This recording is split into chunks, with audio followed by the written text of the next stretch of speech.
Nemo Radio is on the air. A, B, C. A, always B, B, C, closing. Always be closing. Always be closing. Surely you can't be serious. I am serious. And don't call me Shirley. Put that coffee down. Coffee's for closers only. Come after me! I'm a man! I'm 40! All right, welcome back to another episode of Nemo Radio. I am excited. I have brought in a guest from Harvard. Somebody, Ivy League, so important. Sheila Akbar, how are you? Doing well, John. Thank you. How are you? I just thought I'd throw Harvard around. Oh, let me pick this name up off the floor. Sheila went to Harvard. You might have heard of it, little school out east. Okay, so we're here. Sheila is the president and COO of Signet Education, which is an incredible company. And we got to know each other talking about LinkedIn and using LinkedIn for leads. And so without kind of going in and telling your whole story for you, Sheila, I would love you to kind of tell us in your own words to kind of start things off a little bit about what you do, what Signet does, and then how you're using LinkedIn. Absolutely. Yeah. Thank you.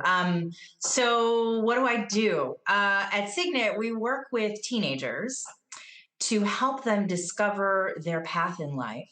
And then we support them as they try to walk that path with academic and college prep services like tutoring, test prep, college admissions help, and academic coaching, which is sort of a mix of life coaching and executive function coaching. And really, we created the business to help high achieving parents who may not exactly know how to get their kids on that path. To help them figure that out. And, too often we make the mistake of saying, this worked for me, this is what you're going to do, or this worked for Tommy down the street, so that's what you're going to do. And we feel that really robs a student, a growing human, of the opportunity to think for themselves, learn to be independent, consider, what they want out of their lives and really take some control there. And, of course, you can't do that with like a 5-year-old, but with a 16 or 17-year-old, you can start to do that in small ways and scaffold them on that journey to independence. And what that does is the sort of proverbial teach a man to fish. And so that you as a parent don't always have to be making these decisions for them and holding so closely a vision for their success. They get to define their own vision for success. So that's what we do at Signet. My role, I run the company, so I've got a lot of people to manage, but I also talk to our clients and help them see how we can help them. And most of the time, I'm just talking them through whatever problem they're facing. And I would say majority of the time, the problem they're facing can be solved by something that my team offers. But in many cases, they think they need something that I offer, and I'm like, actually, you don't need this. Do this instead, or go talk to this person. So it's really, I see myself as a connector, to other people. So LinkedIn has been really important to us for a number of reasons. Sometimes that's how a client hears about me or finds me. But sometimes it's how I build connections with other people who can also support my clients or who have clients that I can also support. So it's kind of this dual purpose of direct to consumer and then also a little bit of B2B. Yeah, so let's unpack this a little bit. So your end kind of client, the person who's actually going to put money in your pocket, is the parent. Is that right? Right. Okay. And I find it fascinating that you're using LinkedIn both to go directly to the parents, which I want to talk about, but then also as a kind of like referral sources or people that can bring you students. Okay. Mm-hmm. So unpack this a little bit, because kind of the reason I wanted to bring you on, you talked about how you've kind of gotten active on LinkedIn and you're reaching out to 7, 8, 9, 10 people a week, and you're booking like 5 to 6 calls. So being like, whoa, okay, you have the recipe for Coke. Tell everyone what's the secret. Like, you obviously have figured this out. Harvard is not just a name. Apparently they do have smart people coming out. You cracked a code here on LinkedIn. So I want to know, unpack for us kind of the strategy you take on LinkedIn and why you're getting such incredible engagement and turning these kind of strangers you meet on LinkedIn into, you know, people calling you on the phone wanting to talk about the services. Sure. Yeah. And you know, let's tone it down a little bit. I'm not like I'm your saying, hype man. we're not Take me on the road. Ladies and gentlemen, now presenting, holding a BA and an MA from Harvard, and oh, by the way, 2 PhDs. 2 PhDs from Indiana University. And if you want, ask her about her love for early modern poetry. No big deal. Here she is, Sheila Akbar. Well, thanks, John, for teeing it up. But, you know, it's a whole lot simpler than that. And I will say I really valued my time at Harvard, but I don't think this is the thing I learned there. That gives all the rest of us hope. Thank God. Yeah, okay. yeah. So take us through the strategy. What's working so well on LinkedIn? Yeah, well, I think it's common sense. And I will give you some credit because I read your book and was like, oh, this makes 100% sense. I should do this. And then I started doing it. And so, you know, if you looked at my LinkedIn profile, it's only kind of half updated in the format that you recommend, but it's going to get there. But what I really thought was insightful about what you shared in that book was that if you know who you're targeting, you should tell those people, I help people like you. And then people really understand, oh, she's speaking to me. She's talking about a problem I have. She knows what it's like to kind of be in my shoes and have this problem. And she's helped thousands, literally thousands of other people just like me solve this problem. And so one of the things that we do at Signet is we like to be very client focused, whether that's the student that we're working with or the family that we're dealing with. We really want to make sure they understand we're listening to them and we understand, you know, what they're telling us. So a lot of the times I'm just saying it back to them. What I'm hearing is this. Sounds like you need someone who can do this. And they're like, oh my God, you get it. And I feel bad for these people because a lot of times they've talked to a lot of other people before they get to me. And it means that these other people they've talked to have not been listening. Right. Yeah. I think that happens a lot, unfortunately. But if you really listen to a client, you can be like, oh, 50% of my clients are doctors or lawyers, right? I understand they're extremely busy. They have invested a lot in their own education and professional development. And they obviously have high ambitions for their kids. They're parents who want the best for their kids. So they don't really want to force them into something. But when something works for us, as I was saying earlier, you know, it's very easy to say, oh, you should do what I did. You should be a lawyer. You should be a doctor, right? And I actually had that experience. My dad is a doctor. My brother's a doctor. I was supposed to be that kind of doctor. And it just didn't click for me. I think it's a wonderful profession. I've seen, you know, all the success and joy that they get in their lives from it, but it just wasn't for me. And I had to figure out what was for me, right? And when I tell, you know, the doctors that I work with this story, they're like, oh, wow, you really get our family dynamic. You really understand what we're up against. Me as a parent, I'm anxious that my student is going to have trouble finding the kind of success and having the kind of life that I've been able to provide for them. But I also know they need to be their own person. They need to enjoy their lives. Medicine is not for everybody. You know, how do I balance this? And I'm like, well, you're in luck. I have had to do this thing myself. And I've helped countless other families through it as well. And so in that way, it comes down to listening and then targeting based on what you've learned, you know, from families, right? And a couple of key points I want to highlight is you're doing a couple of brilliant things, and we'll get into the tactical and how you're finding people in a second. But when you can explain to someone better than they can to themselves what their pain and problem is, they will instantly have that rapport and trust. And that's what Sheila, for everyone listening, is doing. She's basically saying, I know what it's like being in your shoes. I know what it's like being a parent, especially a doctor, a lawyer, having these ambitions, you know, whatever it is. And then you've got your whole personal story with your own family to layer onto that. And that's really what we see works with LinkedIn. And the other piece that you're doing that I think is brilliant is you're putting your real self through LinkedIn. You're coming through as a person, you're being conversational. There's not a script, there's not a sales pitch, there's not a spam, you know, let's have 15 minutes to assess your educational needs. It's like, no, you're just asking and qualifying. And so the other thing you did too, and I'm reading a book by Chris Voss, Never Split the Difference, he talks about that when you're negotiating and doing sales is listen and then repeat back to them kind of here's what I'm hearing, right? And then kind of doing that ability, I think he calls it labeling. It sounds like, it appears to be, it feels like, and instead of you saying like, well, you need like not accusing, just this is what I'm hearing, this is what it sounds like your situation is. And he said the two best words in a conversation are when you do that and the prospect says, that's right.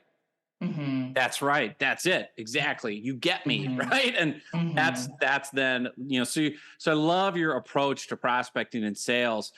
Let's get into the tactical part. So how are you finding these parents on LinkedIn? And then how are you like starting the conversations? Sure. Yeah. Well, it's challenging because it's not like people list, I have a kid who is 16 on their LinkedIn profile, right? But there are certain demographic qualities that we're, looking for. I actually wish LinkedIn had a couple of different filters, and maybe I get somebody's attention over at LinkedIn, build this filter, for graduation year from a college or something like that, because that can help us kind of guesstimate, okay, you're probably around this age. Your kids, if you have any, are probably around this age. But as you say in your book, I'm not trying to sell to them on that first reach out, right? I'm saying, hey, I noticed this thing, or we have this thing in common, or we know this person in common. Let's connect, right? And more often than not, people are just willing to connect on LinkedIn, right? But I was actually looking over your book this morning before I jumped on here. The money's in the mailbox. Yes, it is. So the real stuff happens. I think the other one that I really liked was the fortune is in the follow-up. Yeah. They've connected. I got to start a conversation, right? And what I've been able to do, thankfully, because of a few groups that I'm a part of or networking, off of LinkedIn that I'm a part of, I'm able to say, okay, I know that this person has a child who is in this age range, or they have expressed interest in this college admissions question forum or an SAT question forum or whatever it is, right? So based on what they've expressed interest in, what other groups they're part of in LinkedIn, I'm able to say, oh, they are curious about something that I actually offer, right? And then I'm like, hey, let's connect based on this other thing. And we have a little conversation. And then, the conversation usually turns to like, what's happening in your family life, or school just started. And I know it wrecked my schedule. What did it do to yours? And then we start talking about their kids. I just had a call with a woman who was just a really lovely person. And we didn't get on a call to talk about her kids. We got on the call to talk about, she's actually looking for a job. I might know some people. I was like, let's just talk. Let's see what we can do for each other. Because I really feel like that's the best part about LinkedIn. People are just trying to help each other. And so we talked for about 20 minutes about, her life, what my journey has been in my business. And, she mentioned, oh, my daughter is going to take the PSAT in a week or two. And I think she's doing fine. She's a really good test taker. And I'm like, oh, that's great. I've got a bunch of practice tests. You want me to send her one? She could get a little practice. And she was like, yeah, maybe. We'll see. And I'm like, okay, I'm going to back off a little bit. But then I told her that we're doing a webinar soon in about 2 weeks, led by one of my top test prep tutors, with some really basic tips that people don't often think about. They think about learning the math or the whatever. They don't think about, here's how you practice effectively. Here's how you reflect on that practice and use it moving forward. And I was like, that may actually be really valuable for her. And she's like, you know what, that could be really great, because she won't listen to me. She probably won't want to talk to you, but I can get her to watch a YouTube video about something. Yeah. And I'm like, great. Well, I'm going to send you the recording. And then she was like, well, while you're at it, let's talk about this thing and that thing and the college list and, all this stuff. So it really just kind of opened up when we found something that I had to offer that she felt she could really use. She felt comfortable saying, yeah, tell me more about what you do. And, she hasn't said, I want to pay you money for X yet, but I'm sure that's going to come at some point down the line. And even if it doesn't, she has already offered, like, all of my kids' friends are going through this too. Like, what if I just connect you to all their parents? And, I'm going to try to parlay this into, let's just set up a Zoom where people can just ask me anything. So I don't have to have individual calls with everybody. We could just do kind of a group sale thing. That's smart. Yeah. Yeah. But, that's really, I think something that fits what we do at Signet so well, because we're not trying to twist anybody's arm about anything. We don't really like the idea of the hard sell. And we really see ourselves as consultants, trusted advisors. We want you to see us as a sounding board. And if there's a way we can help, we're going to tell you. You might choose to do something else, but hopefully I can give you an idea of what you should be looking for when you're trying to hire somebody else. And then I become the gold standard, right? And that is not a bad place to be, even if I don't make the sale.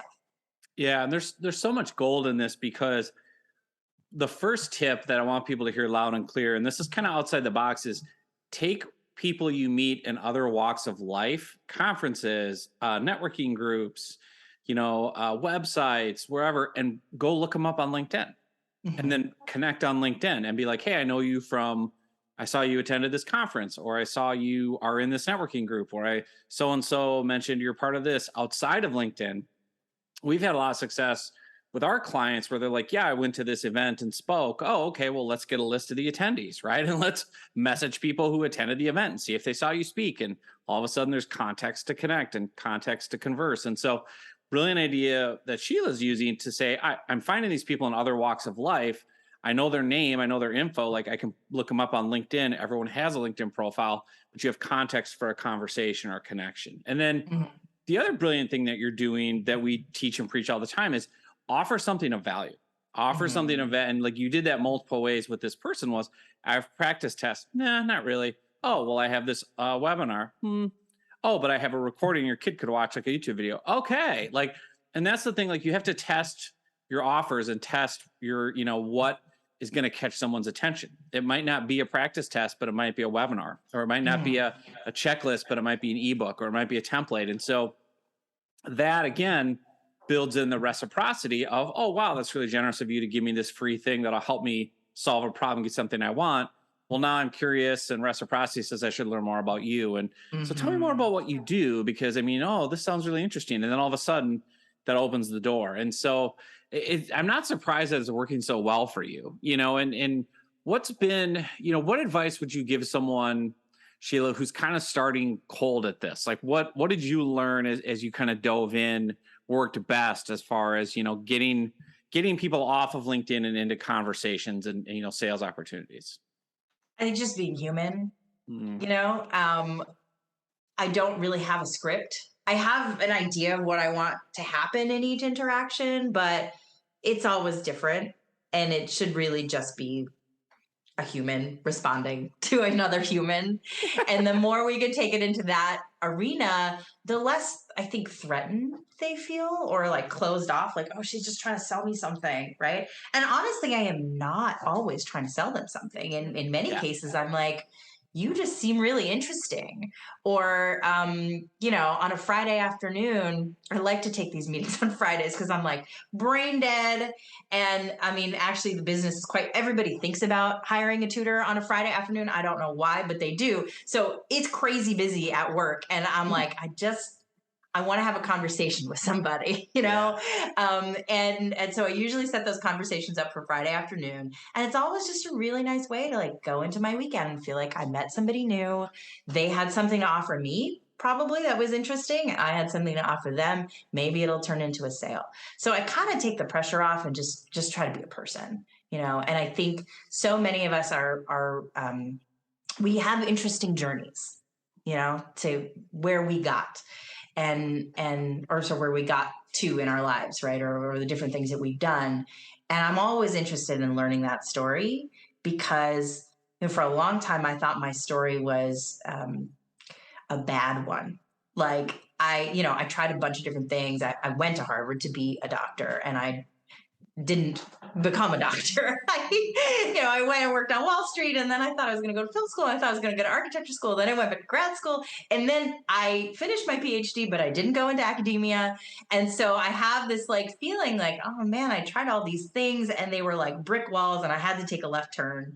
But the more I talk to people, the more I've seen, and the more I've worked with students, the more I've seen actually what I was doing was testing out a lot of different theories about what I wanted to do and getting information and making a better decision the next time until I found, what I'm doing at Signet now, which I just absolutely love.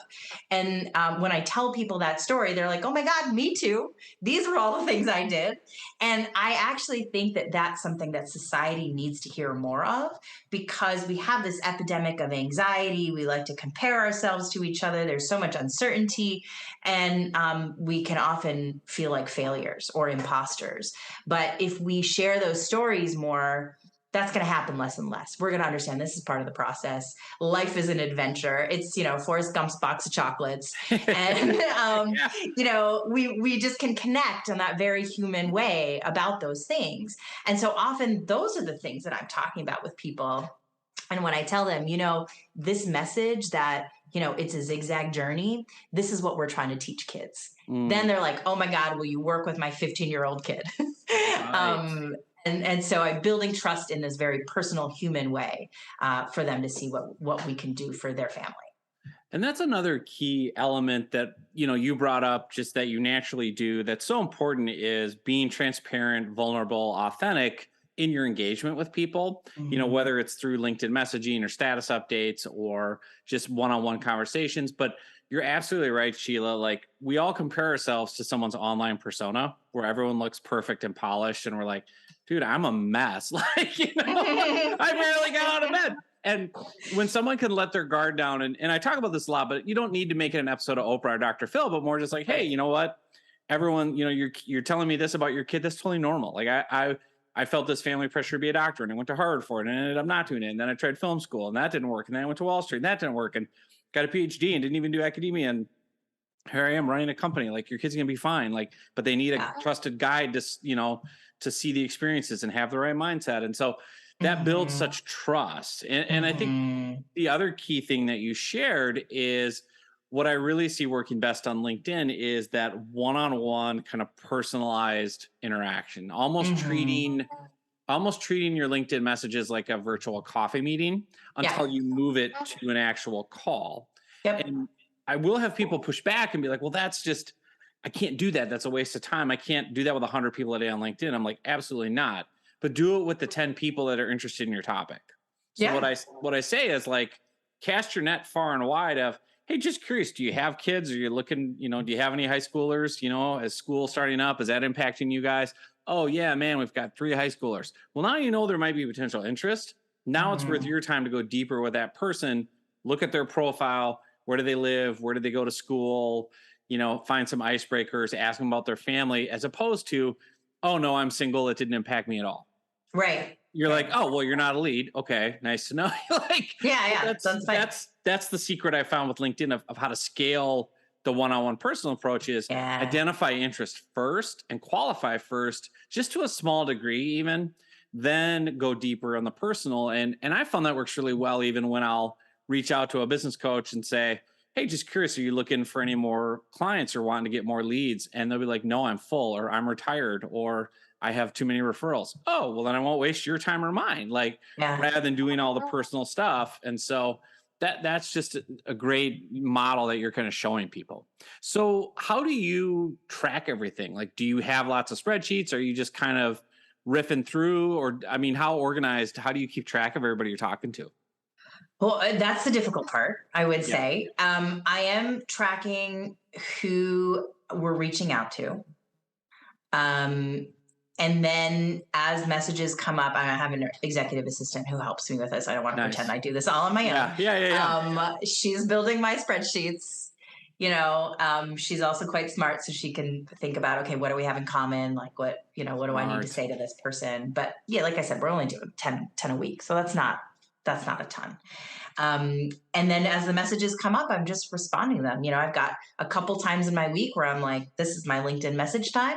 I go in there, I respond as I feel a human would, just naturally, and things progress from there. I'm not trying to push people into a meeting before they're ready. And some people may not even ever turn into a meeting, but it could be a valuable contact to have. Now, what I really hate as a LinkedIn user is when people keep sending me messages and I'm like, oh my God, I have to respond to this person because I want to be nice, but I really have nothing to say to them. So I try to put myself in the other person's shoes. I'm like, what do they actually want to respond about? Right. And I try not to just send them messages just to keep them engaged. So I think that's where the being human comes in. And I think LinkedIn is also really nice because nobody expects you to respond immediately. It's okay if you take a week to respond. That's not a problem. Everybody knows they can see what your job is. They know you have a job, right? So I feel like that gives me a little freedom. And sometimes I just give people some breathing room until they reach out to me again. And that's, totally fine. One thing I found really helpful, and I know you've done this because it's what sparked our getting back in touch. Yeah. You ask people for help. You said you were looking to hire somebody and I was like, oh, I got a person for you. Right. And then our side conversation started back up. Yeah. And I think that's great. People love feeling useful to other people. And, it's a network, right? So they're going to connect you to somebody that they might know or have experience with or can give you some insight about something. I think that's wonderful. Yeah, solving people's problems, even if it's outside the box, and that's straight out of Dale Carnegie, How to Win Friends, Influence People, is what's important to the other person. Maybe you have a resource or something to help them, even if it's not directly in line with what you're selling, quote unquote, like it can build some more relational capital and reciprocity and just view you as a helpful person, and a resource. And you're going to be top of mind when they do have someone that says, oh man, my kid's really struggling with high school. Oh, that just reminds me, I had a great conversation with Sheila, unrelated to that, but that's what she does. You should talk to her. Yeah. Right. So before we finish up, is there anything I didn't ask about, any advice you'd want to give people, coaches, consultants, small business owners that are wanting to use LinkedIn to get more engagement, to get more leads? Anything we didn't cover that you think is important to share? Well, this is something I'm actually hoping for your help on. Okay. If you want to share it with the audience and also teach me at the same time. So, I got a lot of value out of your ebook that you sent me. And I have things that are sort of halfway there, that we could turn into some sort of ebook or guide or something, a white paper or whatever. And I know in your book, you've got, a pretty clear prescription for like what this thing should do. And the thing that I'm stuck on is the call to action. That's the thing that I'm stuck on, because of all the things we've been talking about in terms of just interacting as a human, let the conversation proceed. We're not trying to do the hard sell. We just want to be helpful. I always have trouble with the call to action. Yeah. So I would advise, like what I've found lately, a great trend, it's good if you have like, depending on your book and the size of it, you can really niche it into different topics, like especially with what you do with the students. Maybe there's 3 or 4 big trends or themes or things that you see over and over and over again, or what are the 3, 4, 5 things the parents always want the most help with. Turn those into little books. Little books, I mean 2,000-3,000 words. Okay. And make it a ebook, like a PDF that you can give away, and then also publish it on Amazon. Do a nice cover, because people are using Amazon like a search engine. So all these parents are going on Amazon, like help for high school student, high school tutoring, college transition tips. Your books will show up as a solution to that question. And so the thing a lot of people don't think about, and I'll get to the question about the call to action in a minute, but is double dip and repurpose that book as an Amazon book. You can publish it in 5 minutes on Amazon KDP, which is their Kindle Direct program, for free. Like it's as simple as if you do a Google Doc and just put in, chapters and stuff, and then you can export it as an EPUB, which is what Amazon wants, and upload it. Like it's that simple, and then have a nice cover. And what you'll see is, whether you sell it for 99 cents or give it away for free, you'll get leads from Amazon. Like people will go on Amazon who've never heard of you, never heard of Signet, never would have found you because they're not using Google, but they use Amazon to look for stuff.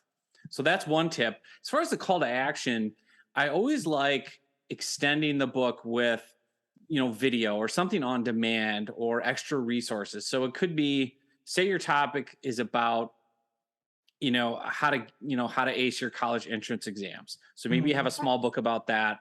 And then you say, if you want sample tests and if you want an on-demand training, which would be that webinar, just go to, signet.com or whatever your URL is / book bonus, and you can opt in. And then what I do is with my book is so it's on how to improve your LinkedIn profile. We'll go here to watch training videos or go here to get templates, and people will opt in. You'll deliver more content. And then it's, again, a little email funnel where they get additional messages, going further on the topic, offering more resources, saying, hey, if you're looking for, expert help or one-on-one advice, we're happy to chat, just hit reply, whatever. And I found that really works well. So like the call to action, it doesn't have to be like, hey, if you're looking to get your student, engaged, let's hire us. It can just be more like, hey, if you want to go deeper on this topic, we've got this resource and this, and it's online on demand, as opposed to, a PDF where, you could put everything in the book. In theory, you could put the sample tests at the back or something, but don't have a little extra call to action. And so I really like that idea. The other one that works really good too sometimes is routing them to like a type form or something too. Like, there's all these logic-based kind of surveys you can fill out. Like one for you guys could be like, does your kid need, additional help to figure out college? Answer these 10 questions to find out, right? Is your kid struggling with X? Is he struggling with Y? Does he have questions about B?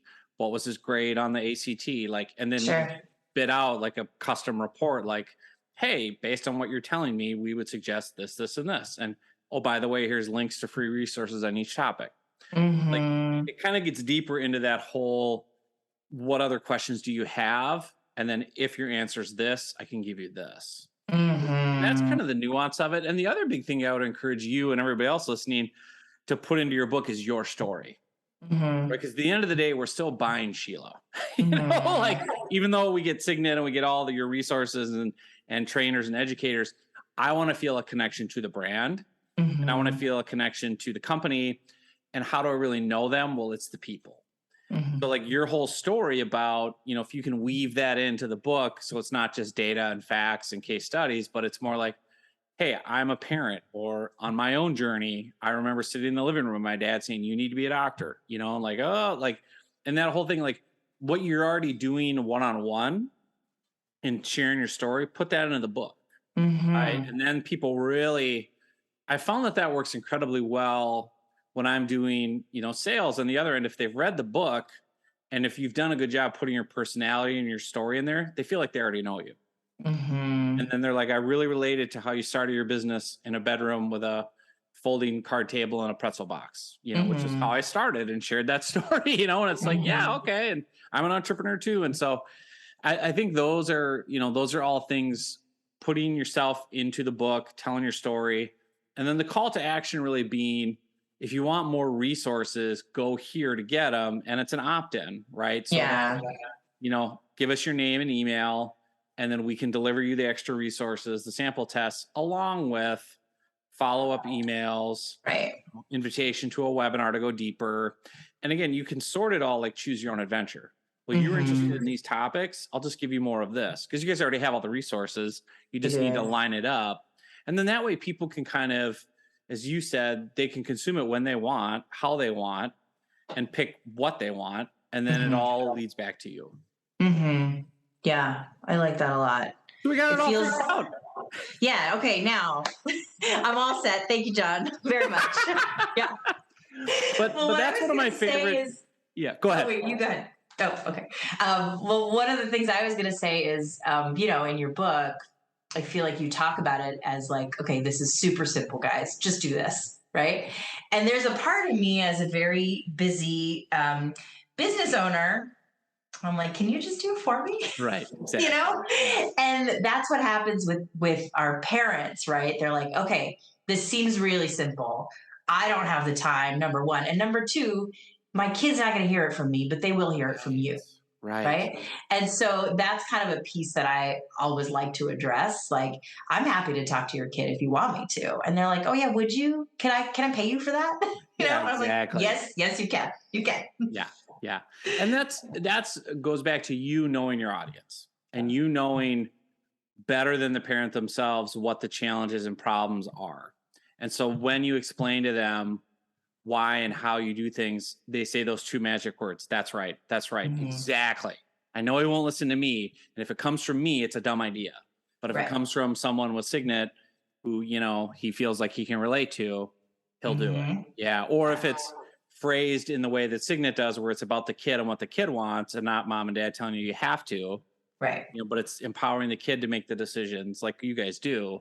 Yeah. I really feel like the content is key. So everything we've talked about with Sheila today, like, yes, the personalized approach and conversational and being a real person and being helpful, adding value, you know, finding people in real life, looking them up on LinkedIn, targeting, like, think about Sheila's only targeting 10 people a week, but she's getting 5, 6, 7 calls. Like, you don't have to necessarily go crazy on LinkedIn with tons of outreach. It's so much about the targeting and pinpoint accuracy. But I think the big piece is that you have content and that you have a funnel behind it to whatever degree that says, hey, I've got stuff of value for free to help you. And then to your point, they see it, it clicks in their head. Oh, they need to do this. We need to do this. This is really simple, but I don't want to deal with it. I don't want to take the time. I'd rather have an expert just walk my kid through it. Yeah. Brilliant. Brilliant. I love it. Well, thank you so much, Sheila. Now, before I let you go, how can people connect with you online and learn more about Signet as well? Yeah, sure. So our website is signeteducation.com. You'll find lots of information about, you know, what we do, the kind of people we work with, who our educators are and what their impressive backgrounds are, because they went to fancy schools too. You know, John can yell about them. I can be their hype man. Yes, yeah, you can be the hype man. So that's probably the best place. But I'm also on LinkedIn, of course, just under my name, Sheila Akbar. I share a lot of content and, you know, videos of, you know, here's how you organize your essay requirements for your college applications. And, you know, here's a blog post of how you can figure out if your kid needs a therapist or a tutor or a coach or all three of them. So just really helpful. A lot of those free resources are right there. So follow me on LinkedIn. That's where you're going to get all the good stuff. Oh, it's fantastic stuff. Well, Sheila Akbar, thank you so much for coming on Nemo Radio. Thank you for having me, John. It's a lot of fun.